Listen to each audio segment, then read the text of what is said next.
A red figure Athenian Bell-krater, attributed to the Amazon painter. Greek, dated circa 330 BCE.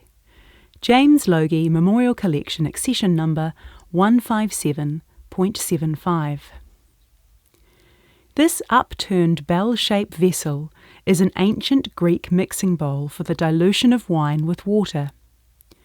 It is slimmer in shape than many bell-kraters, but is still nearly as wide across as it is tall, standing 25 centimetres high, about the height of an average kitchen kettle. The vase has a wide open top mouth, allowing the wine to be easily ladled out. The bowl itself has a deep U-shaped curve like a red wine glass. There are two small looped handles that stick out from opposite sides of the bowl. These are placed a third of the way down the vase and project outward on a 45-degree angle with an elegant curl at their peaks. The bowl of the vase then tapers to a stem which culminates in the foot of the vase. This foot supports the weight of the vase and is shaped as a thick round disc, like a wheel of camembert cheese. The surface of this vase is painted in a lustrous black glaze. In the nature of the red figure technique, most of the decorated areas are left unpainted, exposing the fiery orange colour of the terracotta beneath. Peeking out from under the vase's lip is a branch of bay leaves encircling the vase like a wreath. These leaves are the burnished orange colour of the fired terracotta and are defined with a pale black outline. This vase is decorated with two different scenes in the belly area. On the first side, the busts of a griffin, an Amazon, and a horse all appear in profile facing towards the right. The griffin on the far left is depicted from the waist upwards. It has a long, thin neck with the head of an eagle. The griffin has an open beak, a prominent brow, and hooded eyes which together give the animal a bewildered, animated expression. A few short spikes run along the back of its head and down its neck, which is probably an attempt to show ruffled feathers. A large feathered wing hangs from its shoulder and drapes over its side like a cloak. In the centre of the scene is the head of a woman. The identity of this woman is interpreted as most probably being an Amazon, one of the famously skilled female warriors of ancient myth. Her skin is rendered with added white colour, as though she is carved from marble. Minimal strokes of a light caramel-coloured glaze define a hooded eye, a bold stare, and an arched brow. She has a long, straight nose, a delicate round chin, and a slender neck. Covering the woman's hair is a headdress. This is reserved in the warm terracotta colour, and details are additionally brushed on with a dark glaze.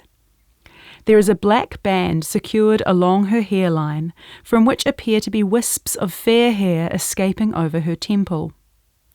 The headdress is worn like a headscarf, which bulges into various shapes at the top of her head and at the back of her neck as though trying to contain wild curls.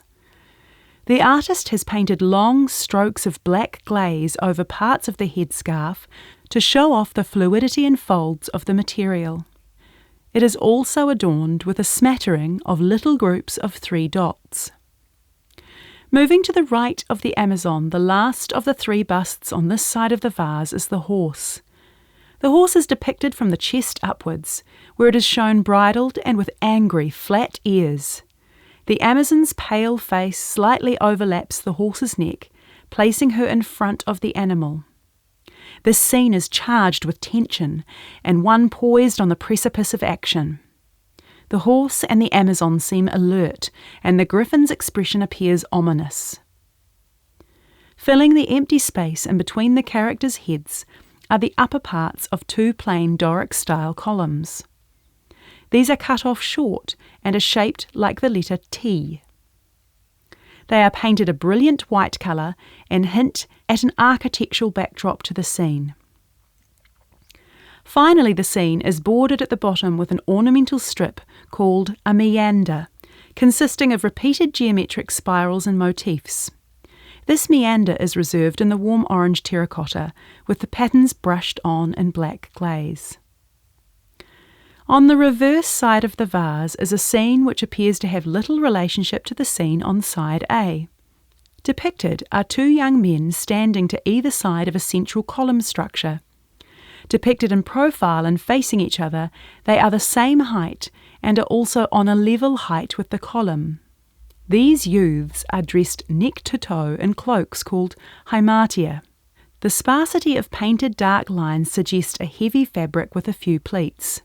The youth on the left of the scene is preserved in a more active position than his counterpart. He holds his right arm out free of his draped hymartian and separates his fingers from his thumb as though he is gesturing. Slightly below his hand is a balloon-shaped, unglazed area the size of a 50-cent coin. This could indicate he is holding an object, but whether this is just a well-placed area without glaze, deliberate or accidental, it is difficult now to tell.